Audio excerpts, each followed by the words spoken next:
Gigantes.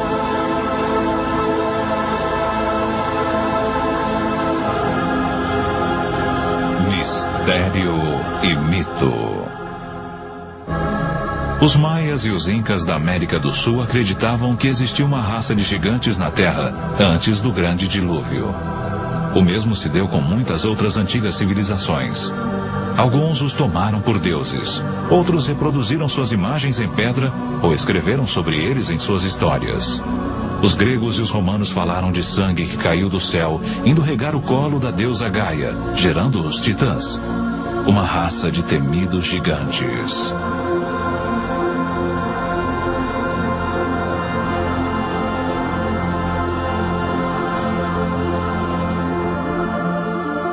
Talvez o mais famoso tenha sido Golias, o filisteu, um dos 5 irmãos gigantes. Vangel Jones é um arqueólogo com estilo próprio. Ele passou a vida inteira rastreando Golias e a Arca da Aliança que o Midrash, o livro sagrado dos judeus, diz ter sido feita pelo gigante. Golias abriu caminho à força por entre os soldados israelitas, correu e jogou a arca sobre os ombros, abateu Pinhas e Humphrey e levou a arca de volta ao acampamento dos filisteus. Foi aqui neste campo, 24 quilômetros sudoeste da atual Jerusalém, que a lenda conta que Golias foi finalmente morto. Não por um guerreiro gigante como ele próprio, mas por um menino insignificante, Davi, que, como indica esta placa do século IX a.C., mais tarde se tornaria rei dos israelitas. Davi enfiou a mão em sua sacola, de onde tirou essa coisa preta com longas correias de couro, e colocou-a em volta dos braços assim e disse: "Você veio me enfrentar com um broquel e armadura e um escudo e uma espada, mas eu vou enfrentá-lo em nome do Senhor, Deus de Israel."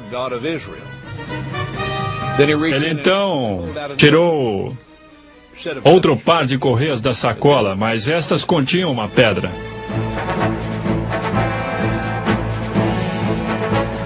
E dessa forma, o menino pastor acertou Golias e o atordoou.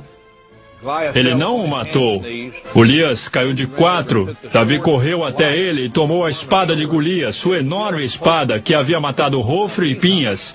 E com a espada de Golias, ele o decapitou. A apenas 3 quilômetros de onde a famosa luta ocorreu, existe um monte de uns 25 metros de altura. Acredita-se que seja o túmulo de Golias, embora ninguém saiba ao certo, pois nunca foi escavado. No meio oeste americano, existem também grandes montes que dizem ser sepulturas. Um escritor que já vendeu mais de 15 milhões de livros e que escreveu extensivamente sobre gigantes é Brad Steiger. Foram abertas sepulturas coletivas de gigantes, algumas delas com homens medindo 2,5 metros, algumas mulheres de 2,10 metros de altura, alguns recordes de homens com 3 metros e crânios extremamente grandes. E curiosamente, alguns destes crânios tinham chifres, alguns tinham fileiras extras de dentes, outros tinham o que chamaríamos de anomalias. Eram crânios incrivelmente grandes. Um arqueólogo independente que há muito tempo é fascinado por lendas de gigantes americanos chama-se David Hatcher Childress. Vários montes foram escavados no meio oeste americano, começando por volta de 1850.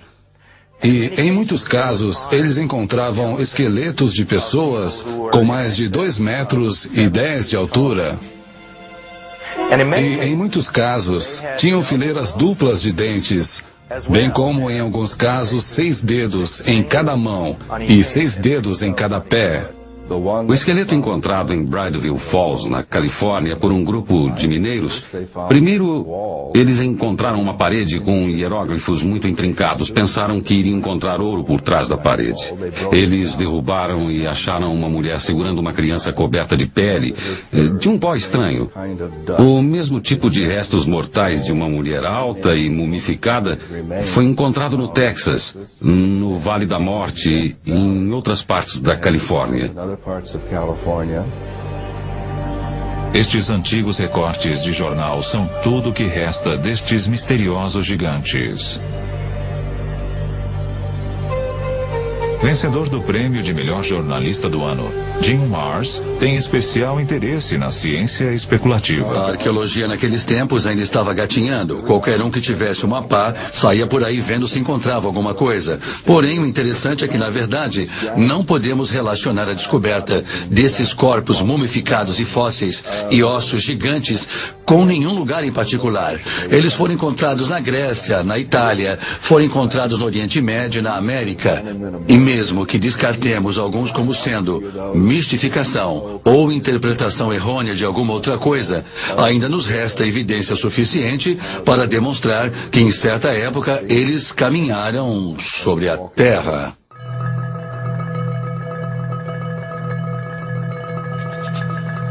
Em 1912, fazendeiros começaram a vir a esta caverna isolada perto de Lovelock, em Nevada, para recolher esterco de morcego, como fertilizante. Do lado de dentro, uma surpresa os aguardava. Eles começaram a cavar a camada de 3 a 5 metros de esterco que havia aqui nesta caverna. E começaram a encontrar alguns artefatos estranhos. Eram reproduções de patos em cestas. Outros objetos para caçar e pescar no lago das proximidades, que agora está secando. Mas aí eles descobriram coisas muito estranhas, que foram aqueles gigantes mumificados. Esses gigantes tinham de 2 a 2,15 metros de altura. Em muitos casos haviam sido mumificados, enrolados como as múmias do Egito e tinham longos cabelos vermelhos até os ombros. Os fazendeiros não encontraram explicação para eles. Era a coisa mais estranha que já haviam visto, porém os índios Paiutes que viviam na região tinham conhecimento deles. Inclusive em 1883, Sarah Winnemucca, uma princesa Paiute, havia escrito um livro chamado A Vida entre os Paiutes. Neste livro ela fala bastante dos gigantes de cabelos vermelhos que viviam em torno deste lago e que moravam nesta caverna. Ela dizia que eram canibais. Aquela tribo devorava os mortos. Eles guerreavam com o meu povo. Meu povo saiu para trabalhar e juntar madeira para tapar a entrada da caverna. Por fim, meu povo ateou fogo e gritou para eles: rendam-se ou morrerão. Porém, não receberam resposta. Agora, um dos maiores mistérios do Oeste é o que teria acontecido a esses gigantes. Quase 60 esqueletos foram retirados dessa caverna, mas ninguém sabe onde se encontram hoje. Teria havido, neste caso, alguma espécie de acobertamento arqueológico? Algo que se relacione a gigantes? Talvez a história toda não passe de uma lenda rural. Ou, como toneladas de ossos de búfalos, os esqueletos teriam sido queimados e misturados ao esterco dos morcegos, usado como fertilizante. Qualquer que seja a explicação, a prova da existência dos gigantes desapareceu.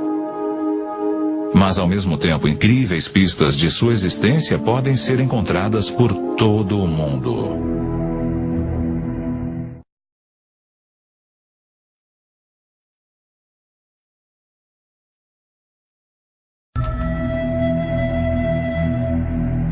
Na América do Sul existem figuras gigantescas escavadas em rochas tão grandes que, do nível do solo, são difíceis de reconhecer. Porém, do alto, assumem formas incrivelmente claras.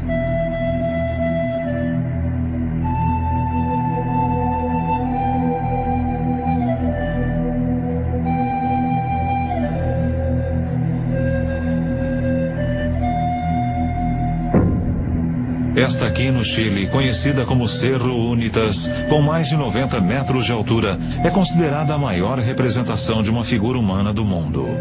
Quem a escavou e por quê permanece um mistério.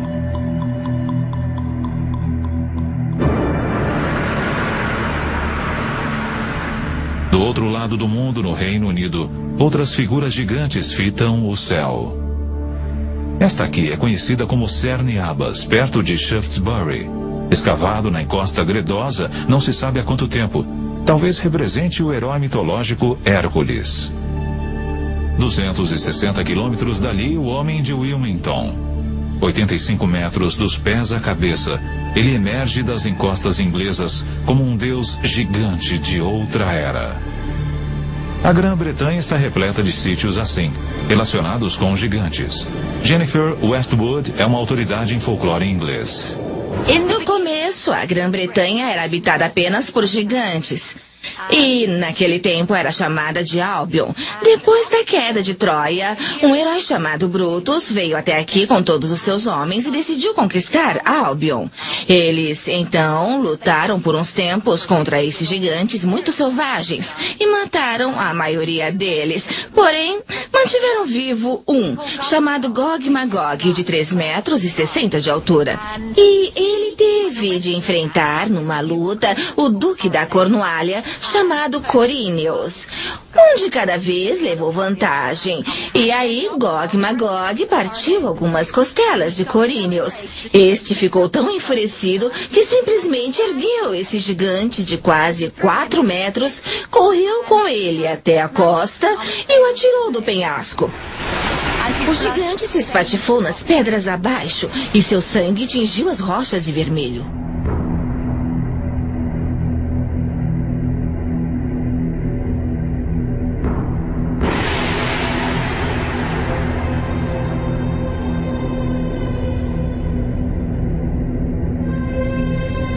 Gigantes também fazem parte da mitologia de Stonehenge.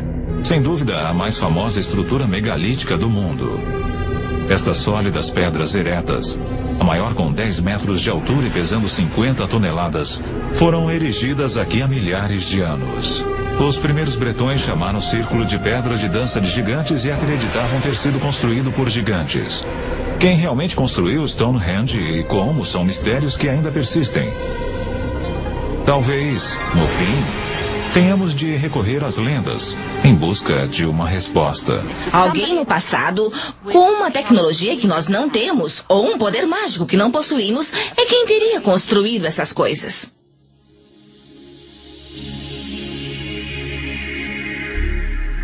O Gilgal Refaíta em formato de espiral está situado nas colinas de Golã, 80 quilômetros de Damasco.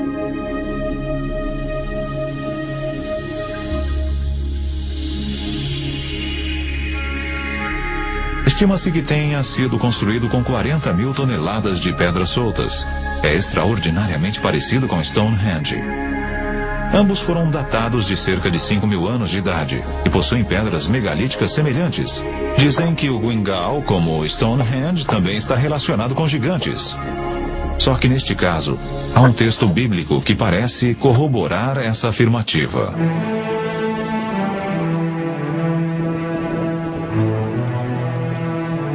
O arqueólogo israelita Daniel Herman está investigando a recém-escavada sepultura.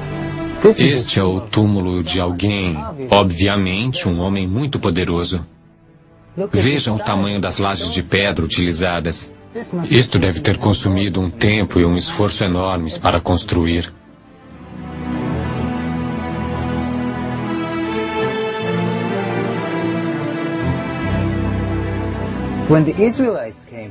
Quando os